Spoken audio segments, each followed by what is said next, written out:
Hola, muy buenos días, que Dios les bendiga y que tengan un cierre de semana y de mes espectacular.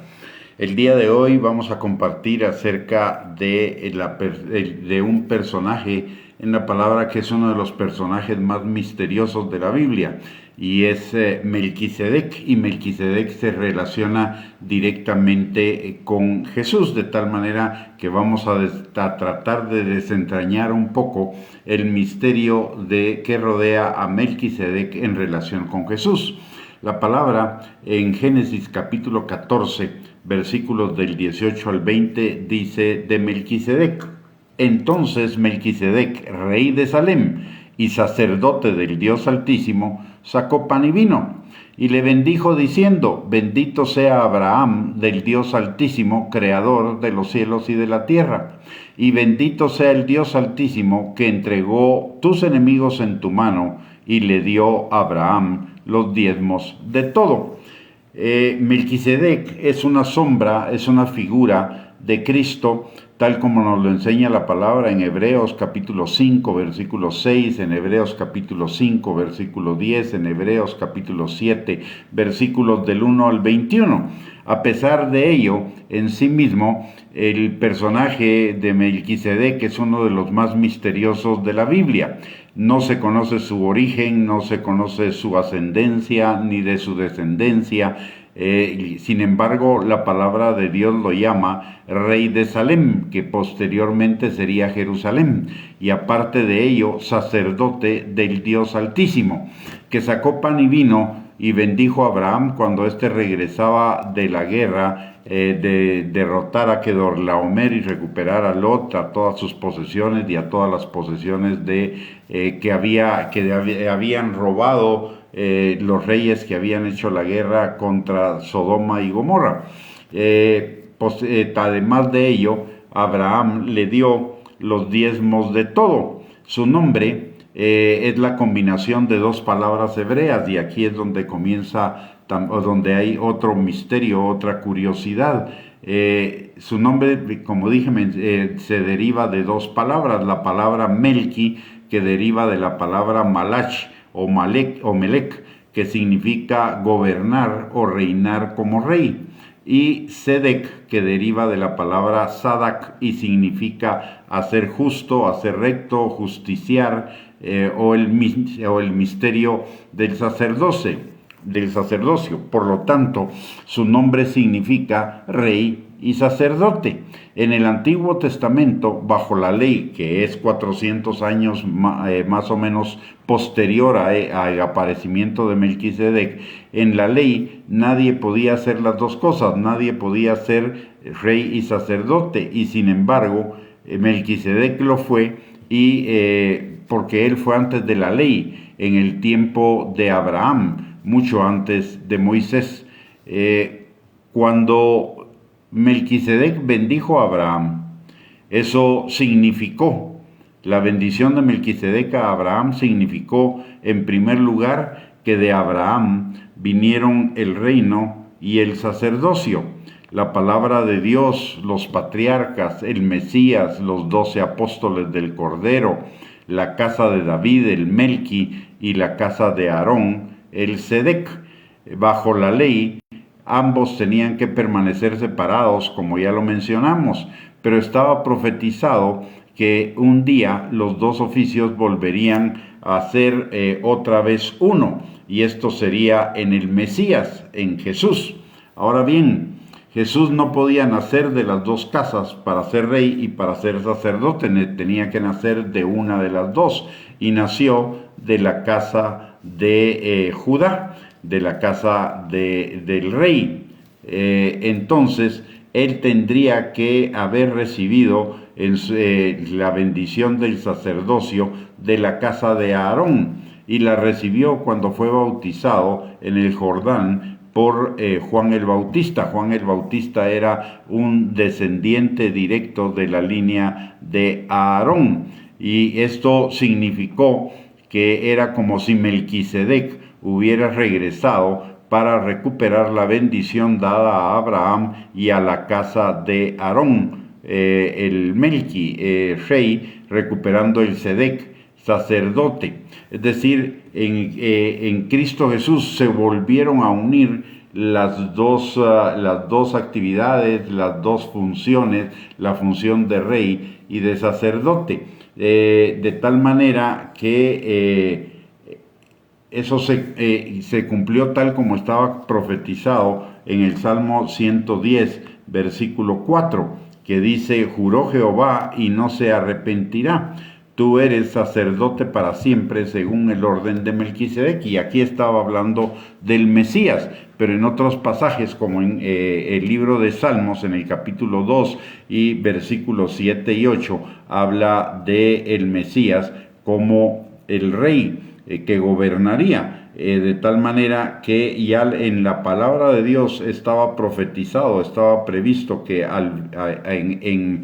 más adelante tanto el sacerdocio como el reinado se juntarían en uno. Y ello, como ya lo vimos, sucedió en el Señor Jesucristo. Y porque usted y yo, siendo creyentes, estamos en Cristo, usted y yo también, la Biblia dice que somos reyes y sacerdotes para Dios nuestro Padre. En Apocalipsis, en el capítulo 1, versículos 5 y 6, y en Apocalipsis, capítulo 5, versículo 10. Y también en Primera de Pedro, capítulo 2, versículo 9, la palabra de Dios dice que somos real sacerdocio, nación santa, pueblo escogido por Dios para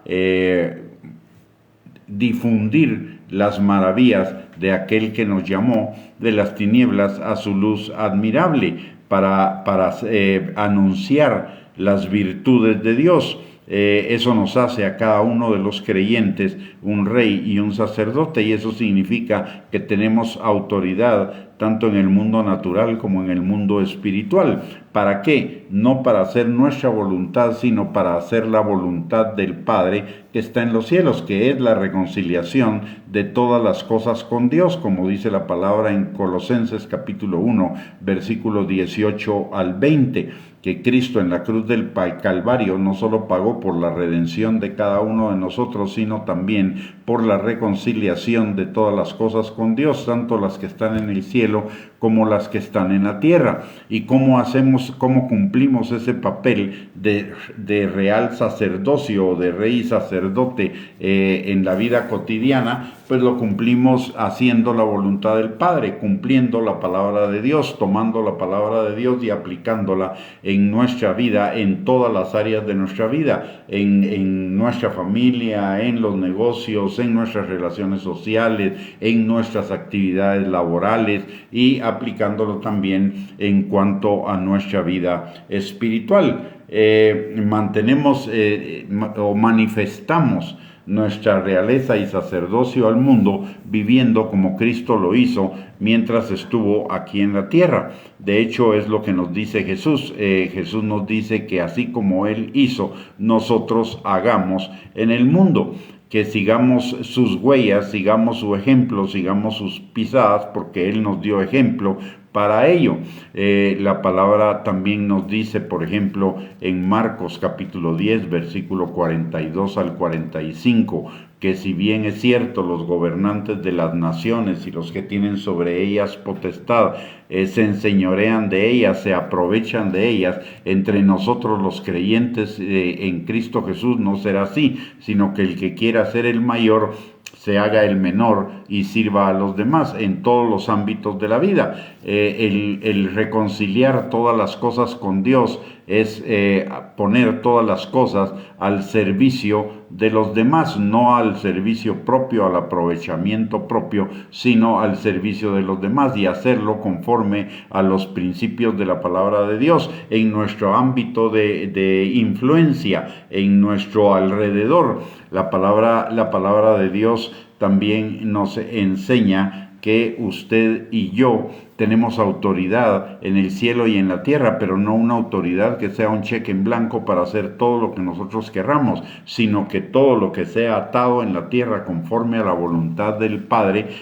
será hecho, será atado en el cielo. Y lo mismo, todo lo que sea desatado en el cielo conforme a la voluntad de Dios será desatado en la tierra. Así que lo que a usted y a mí nos toca vivir el día de hoy como creyentes verdaderos y como reyes y sacerdotes para Dios nuestro Padre, que es una calidad que la Biblia dice que la tenemos ya, no que la vamos a tener en el futuro, sino ya es vivir de acuerdo a los principios de la palabra de Dios en todas las áreas de nuestra vida, reconciliando nuestro quehacer con Dios, con los principios de la palabra de Dios, tal como Él los estableció, y también como mayordomos de la multiforme gracia de Dios que Dios nos ha dado. Y un punto interesante acá, el día de hoy ya no hay un sacerdocio conforme a la ley, tampoco hay un templo conforme a la ley. Hoy el sacerdocio